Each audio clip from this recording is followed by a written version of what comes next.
Jadi mengenai penanganan sampah di daerah ya, saat ini memang kami belum bisa memberikan suatu pelayanan. Itu karena ada keterbatasan alat transportasi dan biaya alat transportasi tersebut ataupun petugasnya. Nah, tetapi pemerintah daerah mengambil kebijakan dengan memberikan alat transportasi di beberapa kecamatan, di 10 kecamatan. Itu yang dilakukan. Memang tidak menyeluruh dari 42 kecamatan itu mendapat bantuan ataupun mendapat pelayanan. Itu yang itu. Jadi mungkin nanti ke depan kalau situasinya sudah membaik, bisa saja penanganan sesuai dengan yang diamanatkan oleh Jaksprada ya, kebijakan strategi daerah itu 42 kecamatan mendapat pelayanan sampah. Sekarang berapa kecamatan yang mendapatkan pelayanan sampah, Pak? Baru 7, jadi 7 kecamatan yang ada di perkotaan. Jadi Garut Kota, Tarogongkaler, Tarogong Kidul, Banyoresmi, Karangpawitan, dan Deles itu. Yang lainnya Wanaraja juga itu sebagian gitu ya ke sini. Jadi yang 7 aja yang fokus kita dilakukan secara rutinitas dan secara berkala itu dilakukan penanganan. Ya. Nah, solusinya untuk yang di daerah yang belum terlayani seperti apa, Pak? Jadi pemerintah sekali lagi tadi memberikan bantuan kendaraan sebanyak 10 kecamatan dan 1 kendaraan operasional. Itu memang belum cukup karena di daerah sendiri, contoh di Cikajang dengan penanganan yang begitu luas, nah itu baru beberapa bagian, sehingga daerah selatannya dibuang ke ataupun ke tempat TPA secara tersendiri ataupun secara swadaya gitu. Kita sudah membuat FS di beberapa kecamatan wilayah selatan. Kita sudah rencanakan di daerah Pamengpeuk atau Cibalong, di daerah Caringin, terus di Banjarwangi dan di daerah Malangbong. Itu yang sudah kami rencanakan. Mudah-mudahan saja itu bisa terrealisasi di kemudian hari. Ya. Oh iya, itu untuk TPA mungkin, Pak ya. Ya. Di selatan itu kan kalau ke Pasir Bajing sangat jauh. Kan? Ya, itu sudah direncanakan, itu FS-nya sudah jadi. Di Bungbulang di mana Pak tadi? Pamengpeuk, terus di Banjarwangi, Caringin dan Malangbong. Itu yang direncanakan untuk pembangunan TPA-nya. Nah, bagi masyarakat yang tidak tahu nih, yang tadi yang tidak ada armada yang Bapak kasih yang 10 itu di luar itu, seperti apa nih himbauan Bapak kalau mereka mau buang sampah masyarakat kemana? Jadi begini, kami pun sebenarnya ada program yang sifatnya pengurangan sampah melalui TPS 3R. Tapi itu pun belum menjangkau beberapa daerah. Tapi daerah-daerah yang memang mengusulkan untuk dilakukan adanya TPS 3R, semacam bank sampah lah gitu. Jadi itu penanganan dan pengelolaan secara mandiri. Bahkan bisa ada nilai jual ataupun nilai tambah dengan menjual hasil produksi pemisahan dan menjadikan nilai tambah sampah organiknya untuk semacam bibit-bibit tanaman, sehingga yaitu hasil dari penjualan tersebut itu bisa dijadikan biaya operasionalnya.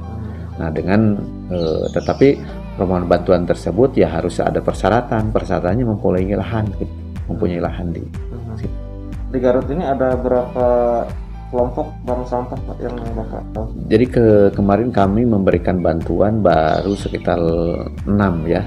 3 tahun kemarin, 2 sebelumnya dan 1 yang kemarin tahun 2020 itu.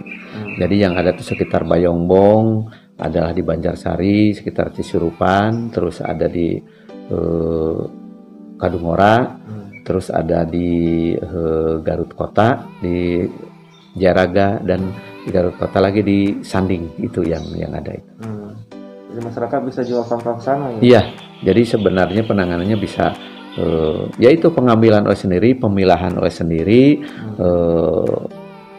pemrosesan ataupun itunya oleh sendiri, dan hasilnya dibuat dijual secara itu. Namanya juga mandiri gitu. Ya. Nah Pak, kemarin kan ada inovasi gitu, sampah dibikin paving block dan segala macam, ada mesinnya. Apakah tidak ada misalkan ide ke sana Pak untuk dilakukan Garut Pak?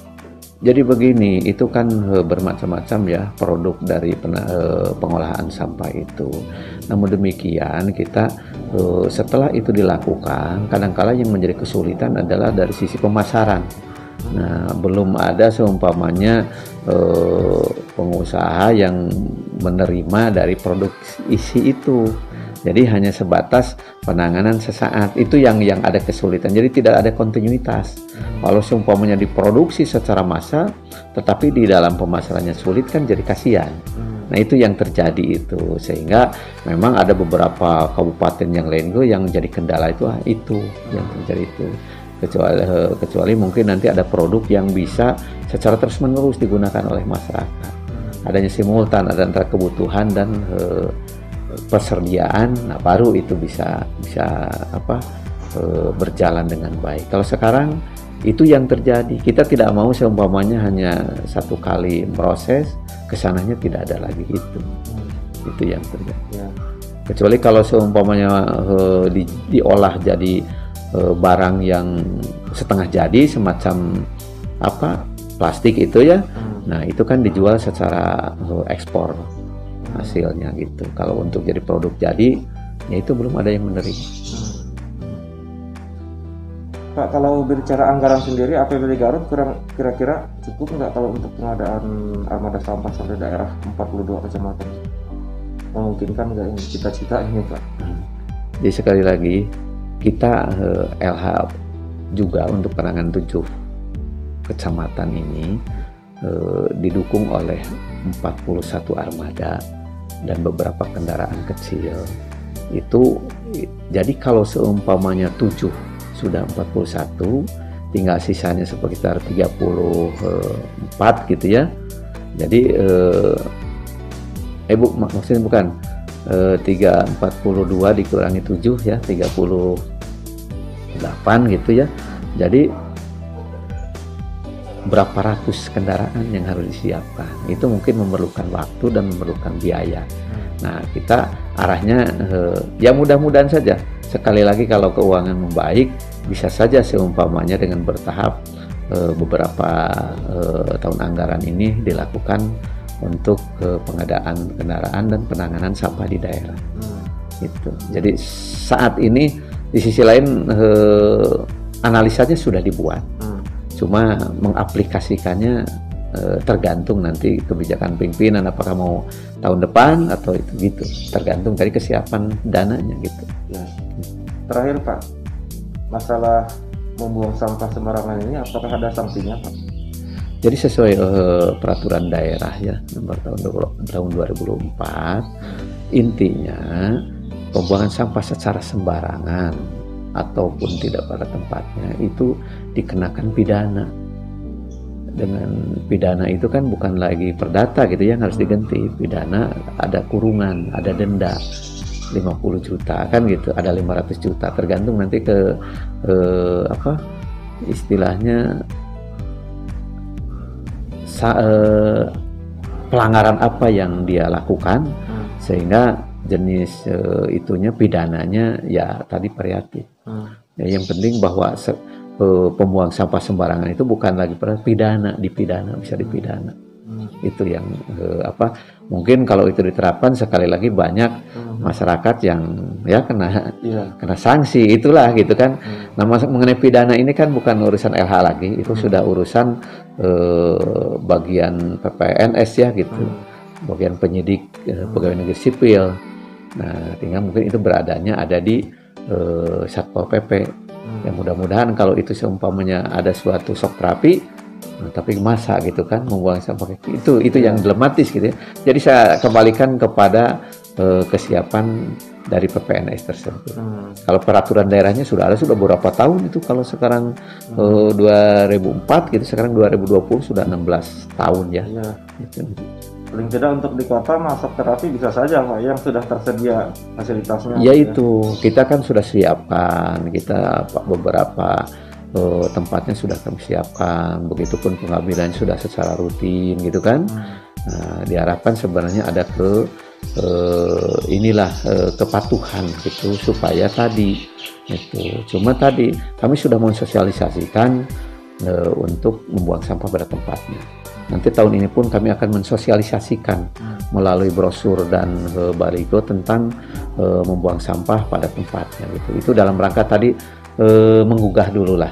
Kalau kita sudah diberikan suatu pernyataan begitu, apakah masih nanti gitu kan secara massal. Kami itu akan dibuat secara massal nanti di 42 kecamatan dan 420 desa. Kami akan sosialisasikan mengenai membuang sampah dan penanganan lingkungan. Itu yang kami akan lakukan tahun ini ya 2021.